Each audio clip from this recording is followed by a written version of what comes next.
অস্ট্রেলিয়ায় YouTube account খোলা নিয়ে নতুন বিধিনিষেধ জারি করল দেশটির সরকার। অ্যান্থনি আলবানিজির সরকার ঘোষণা করেছে তারা দেশটিতে ১৬ বছরের কম বয়সীদের ইউটিউব অ্যাকাউন্ট খুলতে দেবে না। এবিসি নিউজের খবরে বলা হয়েছে, প্রধানমন্ত্রী আলবানিজি বলেছেন তার সরকার এ বিষয়ে গুগলের হুমকিতে ভয় পায় না। আলবানিজির আরও অভিযোগ, প্রযুক্তি জায়ান্ট গুগল শিশু এবং কিশোরদের ইউটিউব অ্যাক্সেস থেকে বিরত রাখার সরকারের সিদ্ধান্তের বিরুদ্ধে মামলা করার হুমকি দিয়েছে।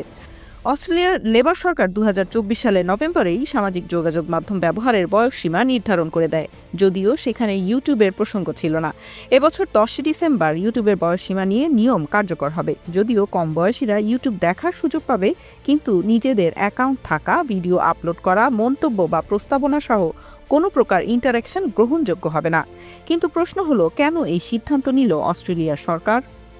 দেশটির ডিজিটাল বিশেষজ্ঞরা মনে করেন, ইউটিউবে নারী বিদ্বেষী বিষয়বস্তু থেকে শুরু করে ঘৃণ্য বিষয়বস্তু, হিংসাত্মক মারামারির ভিডিও, অনলাইন চ্যালেঞ্জ, বিশৃঙ্খল খাওয়া দাওয়া থেকে আত্মহত্যার ধারণা পর্যন্ত বিস্তৃত করছে। ফলে শিশুদের ওয়েলবিইং ক্ষতিগ্রস্ত হচ্ছে।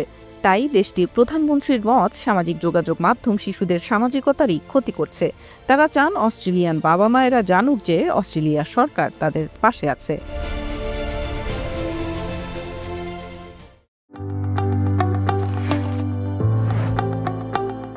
দূরত্ব নয়, সিদ্ধান্তই আসল।